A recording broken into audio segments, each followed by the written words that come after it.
You said that the follow-up strike was lawful.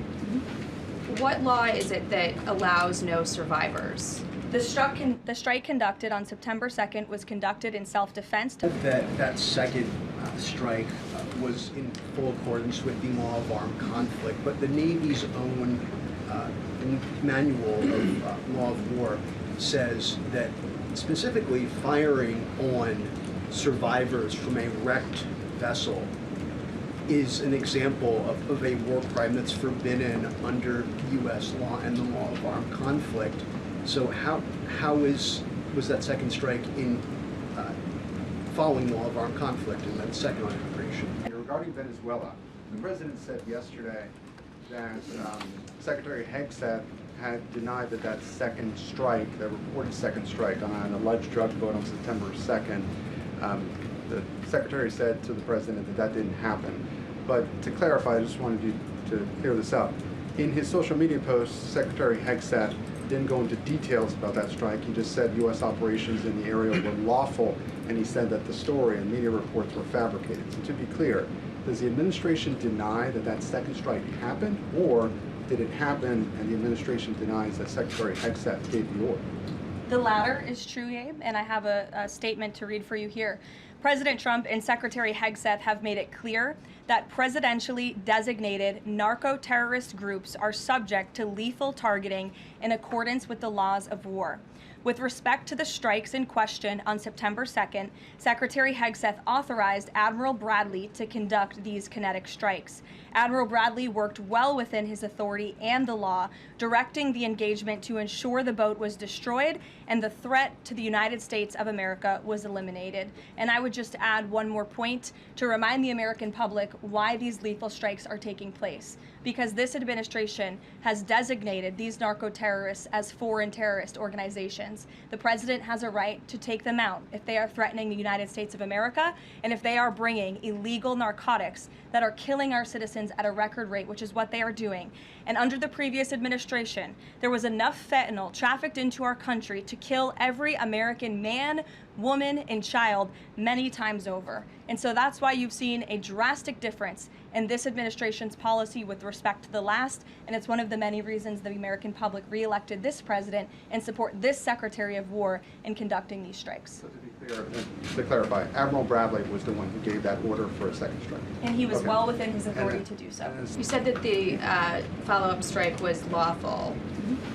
What law is it that allows no survivors? The strike conducted on September 2nd was conducted in self-defense to protect Americans in vital United States interests. The strike was conducted in international waters and in accordance with the law of armed conflict. And then on this pardon for the Honduran president, does it at all undercut the administration's messaging while you have these congressional Republicans defending the strikes on the narco-terrorists and then a pardon for a convicted drug trafficker? Does that make it more difficult for your members to defend your administration's policy? I don't think so, Jackie. I think that President Trump has been quite clear in his defense of the United States homeland to stop these illegal narcotics from coming to our borders, whether that's by land or by sea. And he's also made it quite clear that he wants to correct the wrongs of the weaponized Justice Department under the previous administration. And Ouija, I'll call on you because I think we're wearing matching blazers today. I was going to Great minds. yours.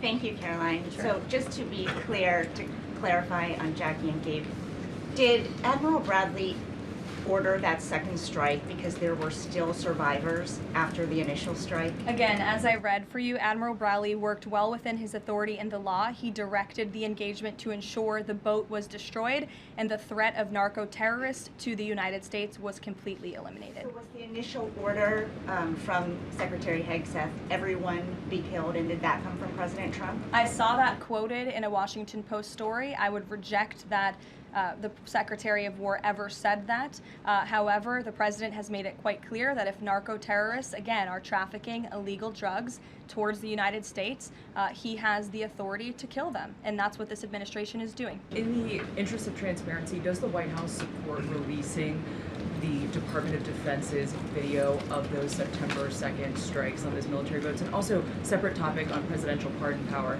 Why did the president commute the sentence of David Gentile recently? He was a private exec private equity executive. He served 12 days out of a 7-year sentence. Prosecutors said he defrauded $1.6 billion with thousands of victims, including veterans, farmers, teachers. Why was he pardoned? To your first question, that's definitely not a decision for me to make. I would defer you to the Department of War. It's also probably a decision for the president himself to make. As for your second question with respect to that pardon, he issued a commutation for Mr. Gentile, who's the former CEO and co-founder of GBP Capital Holdings. Unlike similar companies, GBP paid regular annualized distributions to its investors. In 2015, GBP disclosed to investors the possibility of using investor capital to pay some of these distributions rather than funding them from current operations. Even though this was disclosed to investors, the Biden Department of Justice claimed it was a Ponzi scheme. This claim was profoundly undercut by the fact that GBP had explicitly told investors what would happen. At trial, the government was unable to tie any supposedly fraudulent representations to Mr. Gentile. In short, again, this is another example that has been brought to the president's attention of a weaponization of justice from the previous administration, and therefore he signed this commutation. So say that these people were defrauded. I just read you a very detailed summary of why the commutation was made. Venezuela strike. You said that second strike was in full accordance with the law of armed conflict, but the Navy's own manual of law of war says that specifically firing on survivors from a wrecked vessel is an example of a war crime that's forbidden under U.S. law and the law of armed conflict. So was that second strike in following law of armed conflict and then second on immigration? Again, Andrew, I would reiterate to you the strike was conducted in international waters and in accordance with the law of armed conflict.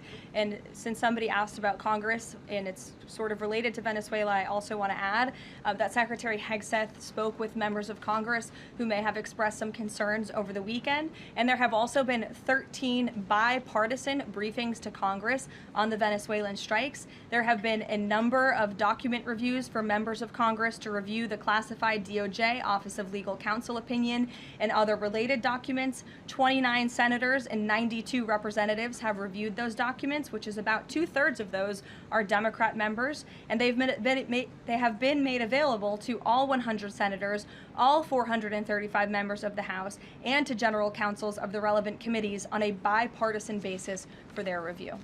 On the Washington Post reporting, so much of the concern from Democrats and Republicans is focused on the survivors. Why won't the administration either confirm or deny or reveal whether or not there were survivors after that initial first strike? And what imminent threat would two survivors pose who were clinging presumably to the wreckage of that boat? Again, as I said, I think you guys are sort of not listening fully to the statement I've provided. Admiral Bradley worked well within his authority and the law, directing the engagement to ensure the boat was totally destroyed and the threat to the narco-terrorists, to the United States, was eliminated. And for any further questions about his thinking, I would defer you to the Department of War. I obviously wasn't in the room for these.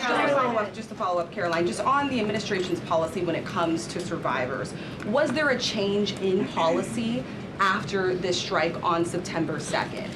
The Washington Post is reporting that these two survivors were killed after a second strike, but then in October, two people were rescued and returned to Colombia and Ecuador. So was there a decision that was made to handle survivors differently after these strikes? Not to my knowledge, no. Steve. The president confirmed that he spoke to the Venezuelan leader. Are you trying to negotiate his departure? Is there an asylum deal underway? President, as you know, last night on Air Force One, he said, I don't want to comment on that, but I did speak to him in the effort of transparency. So there you go. You got your confirmation. I'll let him speak further if he wishes to on the details of that conversation that took place.